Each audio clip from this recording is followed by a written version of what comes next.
Students are required to receive the flu shot this year. And spring service trip applications are open now. Coming up ahead, we got some clear skies with this warming up weekend coming up ahead. Back to you guys. We have that and more. This edition of 15 News at 5 starts right now.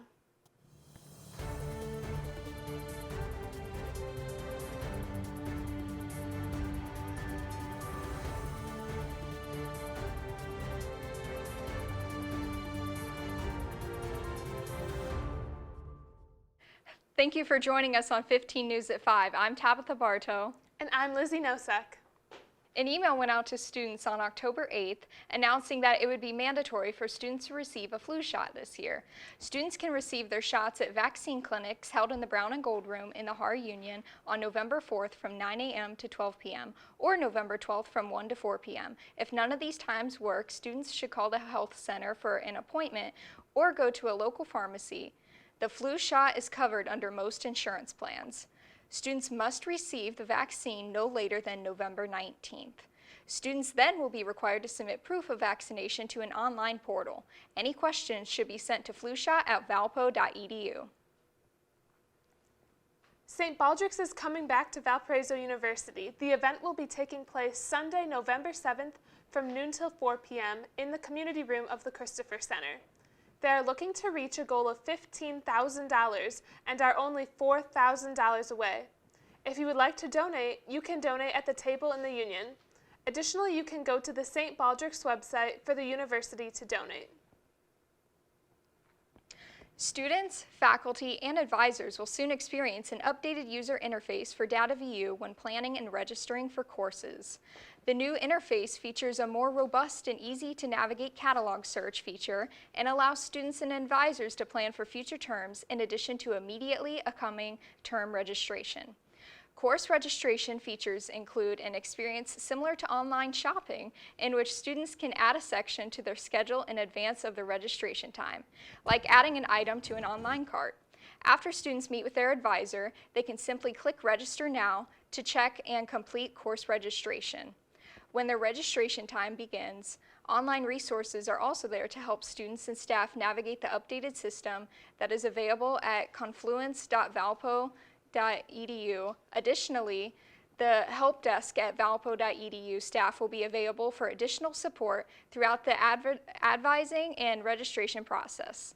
Students may visit the help desk for in-person support as well. Registration for spring service trips are currently open. Applications cost $290, which includes a non-refundable $100 deposit due by December 10th. 6 different service trip experiences are being offered. The disaster recovery, faith-based, and first-year students trips are all located in New Orleans, Louisiana, where students will be able to work with community and housing relief efforts following Hurricane Ida. The Cherokee Nation Community Service Trip will have students working with the Cherokee Nation in Northeast Oklahoma. Service work will be held with the elderly population and home projects. The Fraternity and Sorority Service Trip will be in Panama City, Florida. Students will get the opportunity to work with the nonprofit Hope Panhandle to help with home rebuilding for those in need. And lastly, there will be the Habitat for Humanity and Mississippi Gulf Coast project in Biloxi, Mississippi. This trip is reserved for those with prior service trip or construction experience to help build and rehabilitate affordable housing options in the Mississippi Gulf region. All service trips will take place during the first week of spring break, March 5th to March 12th. Applications are on Volunteer Valpo or valpo.edu/volunteer. Valparaiso University welcomes Brian A. F. Beckstrom as the new Assistant Vice President of Mission, Church, and Ministry. He will officially take up office on January 17, 2022.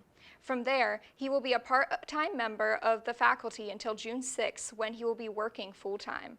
Reverend Beckstrom is coming to us from Wartburg College, where he served as the Dean of Spiritual Life and campus pastor. He is an ordained pastor in the Evangelical Lutheran Church in America and received his doctorate of ministry on Congregational Missionary Grome Lutheran Seminary in St. Paul, Minnesota. This week's poll is out. What is your favorite flavor of cake? Devil's food cake, classic yellow, angel's food, or other? Head on over to our Twitter page after the broadcast to cast your vote. We have 15 weather Daniel Murphy in the studio. So Daniel, how will there be snow in the forecast soon? So we're not looking at any snow coming up in this forecast here, but we are looking at clear skies coming up this weekend with this high pressure system that's been sitting over us, with warming up this weekend up to the 60s and possible rain next weekend as well. Currently, we are looking at about 47 here in Valparaiso with light winds at 7 miles per hour to the west, and currently, again, here 45 in Valparaiso, 46 over in Chicago, and as you see, we go south, in Rensselaer, we have 43. Looking at our temperatures out to the west, we have warmer temps over here in the west at 67 in Denver, 64 in Albuquerque, 52 in Oklahoma City, but as we move up to Washington, we see cool down later. Looking ahead at our future temps, you see we have a cool down as we go into tomorrow morning and moving into tomorrow afternoon into Saturday morning. You see we have 33 and cooling it down. Back to you guys. Thanks, Daniel. The White House has started decorating for Christmas. And trucking companies are facing a shortage in the U.S. Stick with us.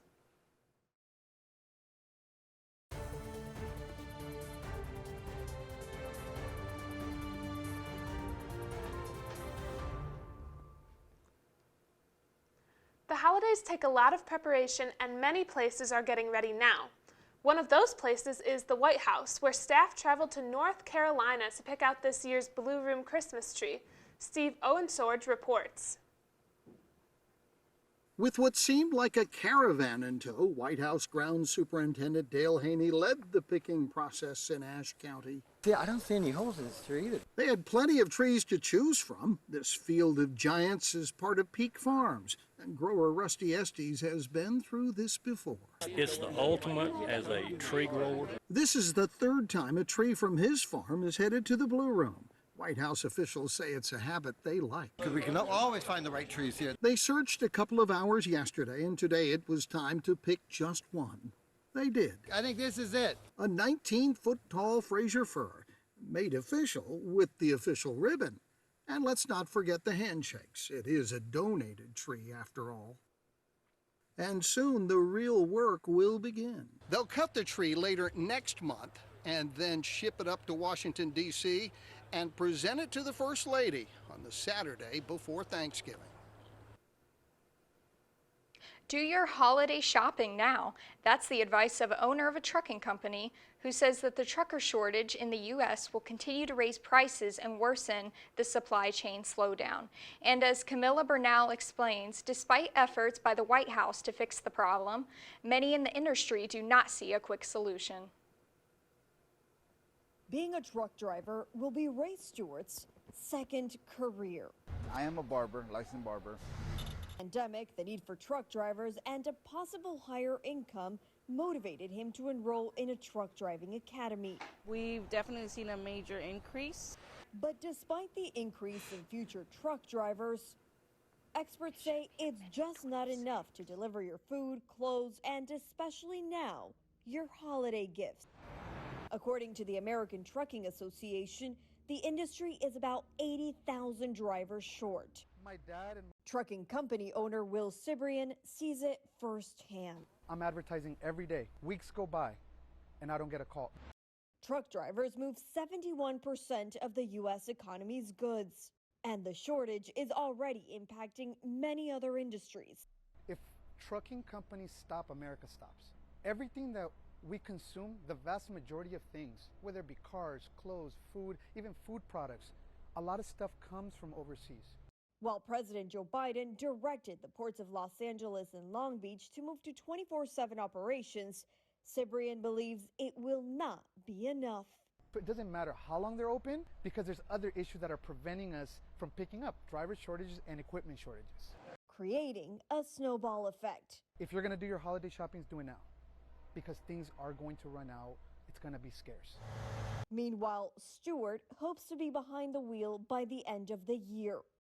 But he and others expect the shortage to remain for years to come. With the real possibility of disappointment this holiday season. Hopefully I can be on the road and actually making the money. In Los Angeles, I'm Camila Bernal.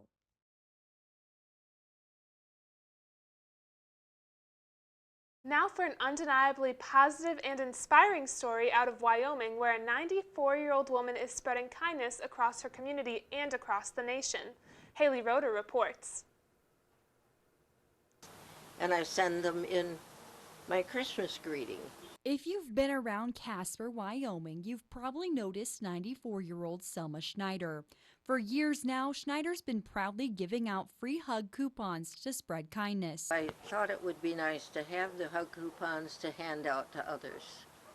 And it started as a very small venture, but it's grown tremendously through the years. Schneider has not only made an impact locally, but also around the country. She started handing out coupons on airplanes, at treatment centers, and even the grocery store to brighten others' days. When I was checking out one day, I gave a gentleman one, and he said, well, could I have 5 more? My grandchildren are coming to visit me. Schneider says seeing how this small act of kindness can have a huge impact on people is inspiring. She says it warms her heart to know she's helping others in this way. You do it because you love others. You want to help, whether it's your neighbor or who it is. And some people have said when they received a coupon, that's just what I needed today. Schneider uses her creativity to also write poems and verse. She says sharing with the world is a great way to remind one another that life is short and there's so much to be thankful for. You can't keep up with the changes, but you must give thanks for what you do have. Because there's many things that if you think about it, that you can be thankful for, that maybe you don't even think about at the moment. Schneider is still going strong with the hug coupons and doesn't appear likely to slow down anytime soon. Coming up after the break, Daniel Murphy will have your full forecast. And we'll take a look at this past week's Valpo sports. Stick with us.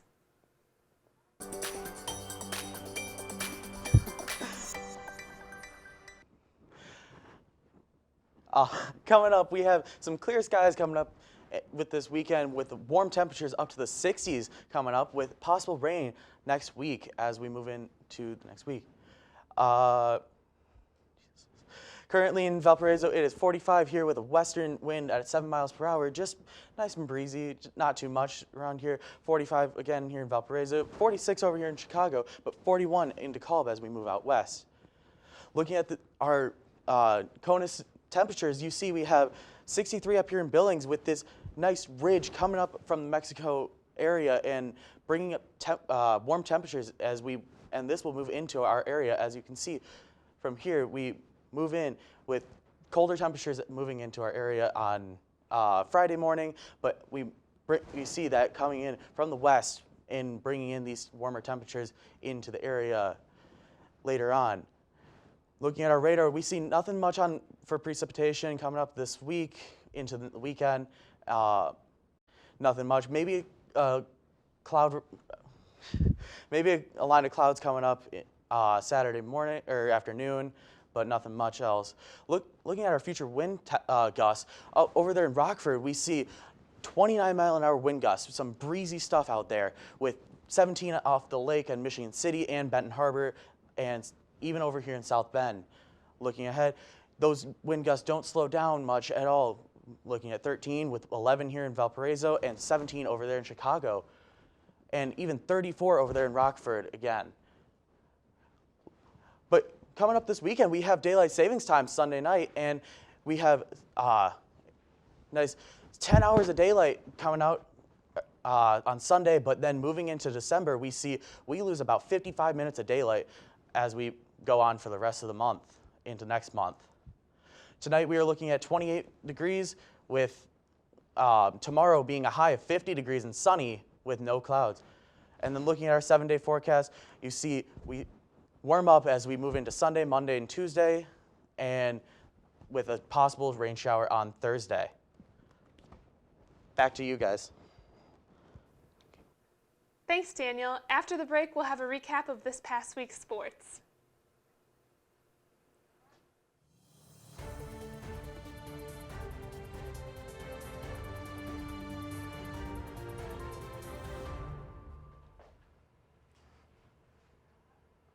Your Valparaiso University Beacons have seen plenty of action this past week, both at home and away, as the month of November brings in new athletic seasons. Valpo's defense stood tall against the Toreros as the Beacons fell 14-21 in San Diego in California on Saturday. A quick blocked punt on the opening drive by the Beacons' Diego del Castillo, coupled with an 83-yard pick six in the second quarter, gave Valpo the early momentum needed to ensure a productive half. Dynamic duo, quarterback Ben Nims and running back Robert Washington, were also able to convert a 4th-and-1 play early in the game to put Valpo up 14-13 at the end of the half. Early in the second half, the Beacons' Brett Bittner would block yet another Torero punt, making it Bittner's third blocked punt of the season. The Toreros' next drive would yet again be foiled as Valpo's Nathan Orlandini denied a Torero 47-yard field goal attempt, giving Valpo their 7th blocked kick of the season, the most out of any football bowl subdivision or football championship subdivision team this season. San Diego would go on to score the rest of the points in the game, giving the Toreros the edge over the Beacons. Women's soccer's seemingly endless undefeated conference season sadly came to an end this past Friday in Chicago, as the Loyola Ramblers took down Valparaiso 5-0 in the regular season championship for the Missouri Valley Conference. The 38th minute of the play, Valpo took a red card by officials, sending them down to 10 players for the rest of the match. Goalkeeper Nikki Coriel made a valiant 6 saves against the Ramblers as the Beacons closed out their conference season 6 in 1, Valpo's 3rd best conference season finish in history. This past Saturday, we saw the return of both men's basketball and fans at the Arc as Beacon suffered a narrow loss to Division II conference winner Ashland University, 87-78.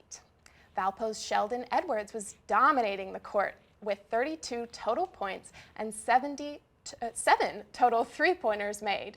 Michigan City transfer Thomas Keither's debut for the Beacons was nothing short of efficient, collecting 17 points and 10 rebounds while shooting 7 of 8.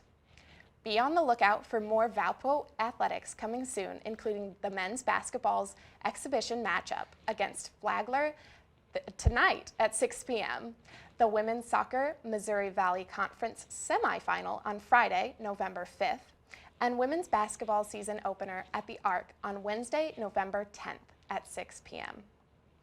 Go Beaks! We've had a great start of the season for basketball. We're kicking it in the last couple days or months of the football season too.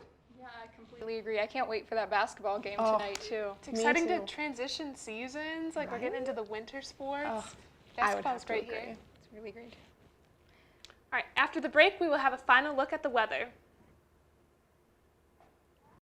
Looking at the 7-day forecast again, we have a sunny sunny Friday coming up for tomorrow with mostly sunny for the next couple days, moving into the low 60s, high 50s for the rest of the week into next week with possible showers coming up next Thursday. Thanks, Daniel. Hey, I have a question for you. This one came in from a viewer. Since Halloween has passed, do you believe it is okay to listen to Christmas music or not? If not, when is it acceptable? So in my opinion, I think it's not yet acceptable. It's a little too early. You know, you still have Thanksgiving, and I think the right about time would be after Thanksgiving, so Black Friday-ish. Okay. I think half of TikTok would disagree. What are we supposed to do in this meantime? Listen to Thanksgiving music? No, I think just listen to like regular non-seasonal music like you do for the rest of the year. But it is the season. We only have, you're saying there's this 1 month, not even a full month that we can listen to Christmas music. And I feel that it should be free for start of September even. Start listening to Christmas music, okay? I want Mariah Carey blasting in every dorm room. That's fair. That's fair. Thank you. I know. I'm more of a post-Thanksgiving girl myself. Sorry, Bella. I really love Frank Sinatra and Dean Martin, so I'm starting now. Don't get us started on Frankie Boy. Michael Bublé. All right. If you have a question for us, send it to our way on Facebook or Twitter, and we might answer it. You can send screenshots of forums, questions you've been asked or questions that you have. All right, from all of us here at VU TV, thank you so much for joining us this week. We hope you have a great week, and we'll see you next Thursday on 15 News.